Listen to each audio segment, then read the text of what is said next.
இயேசு கிறிஸ்துவுக்கு இருந்த அத்தனை சலுகைகளும் உங்களுக்கும் எனக்கு உண்டு அருமையானவர்களே.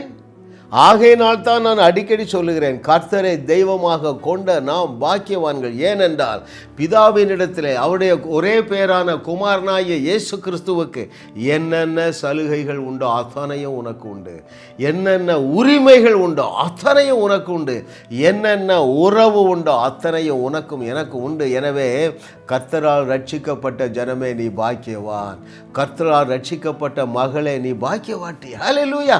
இன்றைக்கு 106வது சத்தியம் என்ன தெரியுமா? ராஜரீக சலுகையை குறித்து நம்ம தியானிக்க போகிறோம். Royal privileges. Every child of God has royal privileges. அதில் ஒன்று என்னவென்றால் ப்ரிவிலேஜ் ஆஃப் இன்டிமசி. தேவனோடு நெருக்கமாக உள்ள உறவை குறித்து ஆவியானவர் நமக்கு கற்றுத்தரப்போகிறார்.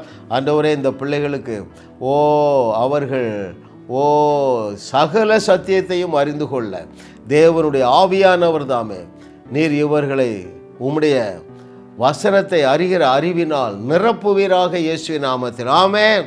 ஹல்லேலூயா, ஹல்லேலூயா, ஹல்லேலூயா. அந்த பிரிவிலேஜ் என்ன பிரிவிலேஜ்? அந்த தேவனோடு நெருக்கமான இருக்கிற உறவை குறித்த ஒரு நாலேஜ் நமக்கு வேணும். அதற்கு பவுல் எழுதின ஒரு வசனத்திலிருந்து நாம் துவங்குவோம். ரோமர் 8வது அதிகாரம் 15வது வசனம். ரோமர் 8:15 அந்தப்படி திரும்பவும் பயப்படுவதற்கு நீங்கள் அடிமைத்தனத்தின் ஆவியை பெறாமல் அப்பா பிதாவே என்று கூப்பிட பண்ணுகிற புத்திர சுவிகாரத்தின் ஆவியை பெற்றீர்கள். ஹல்லேலூயா. இன்னைக்கு என்ன பார்க்குறோம்? தேவனிடத்திலே நாம் பெற்றிருக்கிற சலுகைகளை குறித்து பார்க்கிறோம். அதில் ஒரு பிரமிக்கத்தக்க ஒன்று என்னவென்றால், நீங்களும் நானும் திரியேக குடும்பத்திலே அவருடைய புத்திரராக வாழ்ந்து கொண்டு இருக்கிறோம். ரைட்? கொலோசேர் 1:13 சொல்லுது பாருங்க, இருளின் ஆதிக்கத்திலிருந்து நீங்கள் விடுவிக்கப்பட்டு அன்பின் குமாரனுடைய ராஜ்யத்துக்குள்ளே வந்துட்டீங்க. அந்த ராஜரீக குடும்பத்தில் நீங்கள் அங்கம் வகிக்கும்படியாக அவருடைய ராஜ்யத்திற்கு உள்ளேயே வந்து விட்டீர்கள் அருமையானவர்களே. ஹல்லேலூயா. அதனால தான் பாருங்கள், நாம் தேவனுடைய பிள்ளைகளாக இருக்கிறோம் என்று ஆவியானவர் தாமே நம்முடைய ஆவியுடனே சாட்சி கொடுக்கிறார். ரோமர் 8:16. நீங்கள் எல்லாரும் விசுவாசிக்கிறீர்கள் அல்லவா? என்ன விசுவாசிக்கிறீங்க? நான் தேவனுடைய பிள்ளையாக இருக்கிறேன். I am a child of God. We are sons of God. ஏன் தெரியுமா? ஆவி மனிதனாகிய உங்களுடைய ஆவிக்கு ஆவியான தேவன் வெளிப்படுத்துகிறார். நான் அதை திரும்ப வாசிக்கிறேன். 8:16.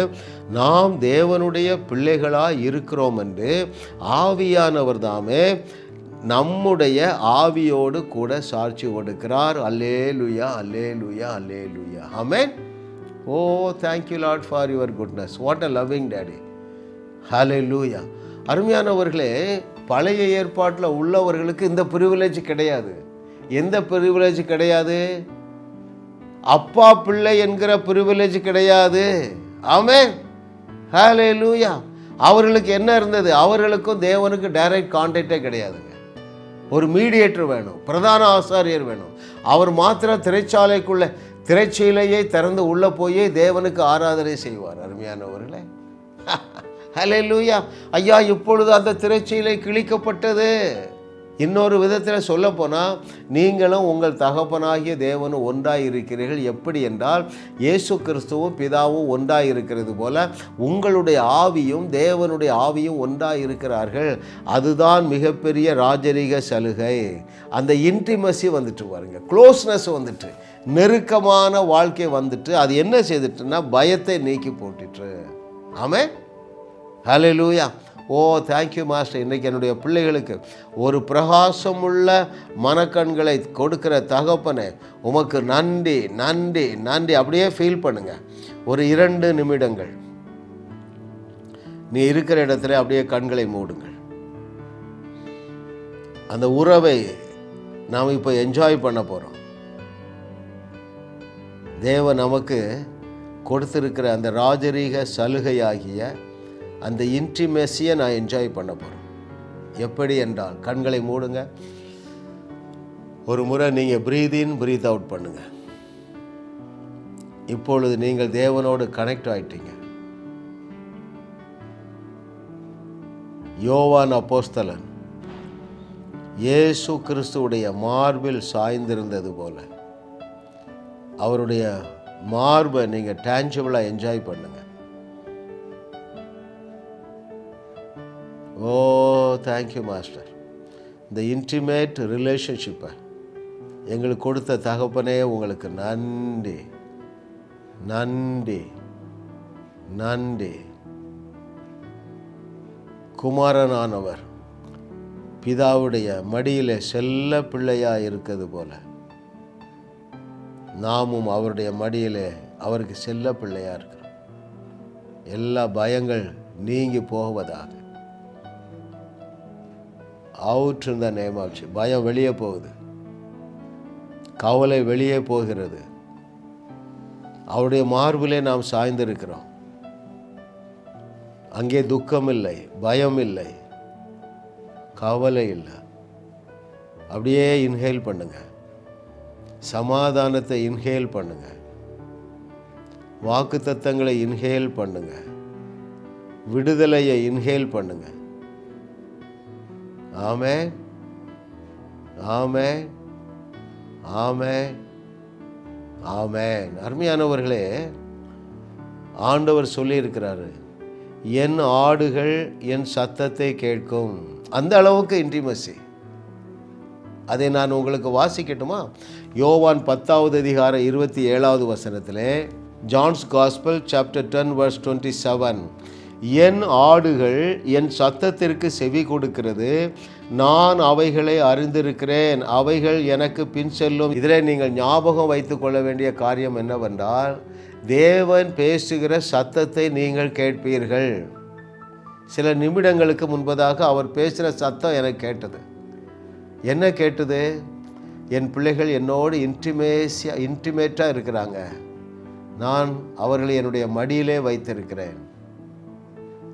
அப்போ அவங்கள ஒரு மெடிடேஷனுக்குள்ளே நடத்து என்கிற சத்தம் எனக்கு கேட்டது. எத்தனை பேர் கவனிக்கிறீங்க அருமையானவர்களே?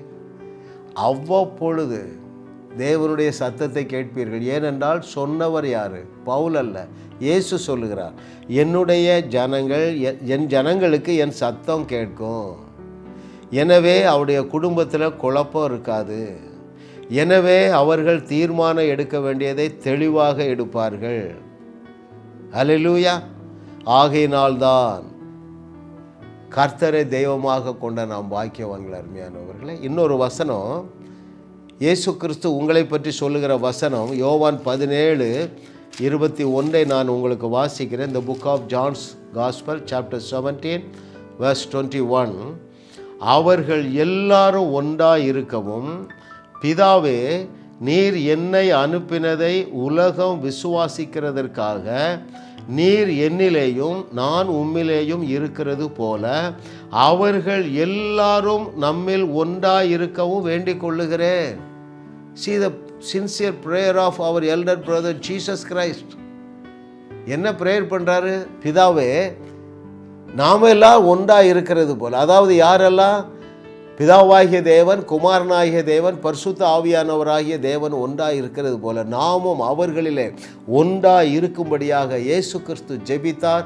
அந்த ஜெபத்திற்கு பிதாவானவர் பதில் கொடுத்து விட்டார். ஆகையினால்தான் வசனம் சொல்லுகிறது, நம்முடைய ஆவியும் தேவனுடைய ஆவியும் ஒன்றாக இருக்கிறது. அநேகருக்கு சந்தேகம். என்ன சந்தேகம் தெரியுமா? எப்படி என்ன போய் அவருடைய குடும்பத்தில் அங்கத்தினர் ஆக்க முடியும்?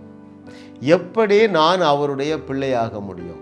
எப்படி அவர் எனக்கு அப்பாவாக முடியும்? அந்த கேள்விக்கு பதிலை கண்டுபிடித்து விடுவோமா? இயேசு கிறிஸ்துடைய வாயிலிருந்து கண்டுபிடிப்போம். பாருங்க, மரியாளுக்கு தரிசனமாக்குகிறார் இல்லையா? மரியாளிடத்துல என்ன சொல்றாரு? ஏம்மா நீ கொஞ்சம் வெயிட் பண்ணு, நீ பக்கம் இப்போ வராத, என்னை தொட்டு பார்க்க வேண்டாம், நான் ஒரு காரியத்தை செய்ய வேண்டும். என்னவென்றால், உன்னுடைய பிதாவிடத்திற்கும் என்னுடைய பிதாவினிடத்திற்கும் நான் போக வேண்டும். அதனுடைய பொருள் என்ன? என்னுடைய பிதாவாகிய தேவன் உன்னுடைய பிதா, மனுஷர்களுடைய பிதா. ஹல்லேலூயா. அதை நான் உங்களுக்கு வாசிக்கிறேன். யோவான் 20:17. The book of John's Gospel chapter 20:70. இயேசு அவளை நோக்கி, மரியாளை நோக்கி, என்னை தொடாதே, நான் இன்னும் என் பிதாவினிடத்திற்கு ஏறி போகவில்லை, நீ என் சகோதரிடத்திற்கு போய் நான் என் பிதாவினிடத்திற்கும் உங்கள் பிதாவினிடத்திற்கும் நான் போகணும். நீ போய் சொல்லுமா, 12 பேர்கிட்டே போய் சொல்லு. ஒருத்தர் செத்துட்டான், 11 பேர்கிட்டே சொல்லு. நான் எங்கே போக போகிறேன்? அவர்களுடைய பிதாவிடத்திற்கு போக போகிறேன் என்று சொன்னார். எத்தனை பேர் இதை சீரியஸாக இருக்க போகிறீங்க? எங்க இயேசு கிறிஸ்துவுடைய பிதா தான் நம்முடைய பிதாங்க. ஸோ இயேசு கிறிஸ்து மேலே எவ்வளவு உசுரை வைத்திருக்கிறாரோ அதே அளவு அன்பையும் நேசத்தையும் பாசத்தையும் உங்கள் மேலே வைத்திருக்கிறார். ஹல்லேலூயா. எனவே கிறிஸ்து இயேசுவுக்கு பிதாவினிடத்திலிருந்து இருந்த அத்தனை சலுகைகளையும் நீங்களும் நாங்களும் பெற்றிருக்கிறோம் அருமையானவர்களே. அது உனக்கும் எனக்கு உண்டு. ஏனென்றால் நமக்கும் நம்முடைய மூத்த சகோதரனாகிய இயேசு கிறிஸ்துவுக்கும் அப்பா ஒரே அப்பா தான், ஒரே தகப்பன் தாங்க. ஹல்லேலூயா. அவர் பட்சபாதம் இல்லாத தேவன். மூத்த சகோதரனுக்கு ஒன்றை கொடுத்துட்டு இளைய சகோதரனுக்கு ஒன்றை கொடுக்க மாட்டார். ஈசாய் அந்த தப்பை பண்ணான். மூத்த சகோதரர்கள் எல்லாரையும் அழைத்தான் விருந்துக்கு, சாமுவேல் சொன்ன விருந்துக்கு. ஆனால் அவன் பட்சபாதம் உள்ளவன், அவன் மனுஷன். ஆடுகளின் பின்னாக போய் கொண்டிருந்த தாவீதை அழைக்கவில்லை. ஆனால் அவன் மேலே தான் சீட்டு விழுந்தது. இன்றைக்கி நல்ல செய்தி என்ன தெரியுமா?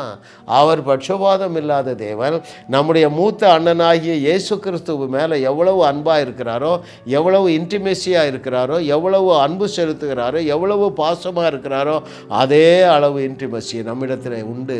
அவருக்கு நம்மிடத்தில் உண்டு. அருமையானவர்களே, ஜாஸ் மினிஸ்ட்ரீஸ் யூடியூப் சேனலில் தொடர்ந்து செய்திகளை கேளுங்கள், சப்ஸ்கிரைப் செய்யுங்கள், வீடியோக்களை லைக் செய்து பலரோடு பகிர்ந்து கொள்ளுங்கள். அவர்களும் ஆசீர்வதிக்கப்படட்டும்.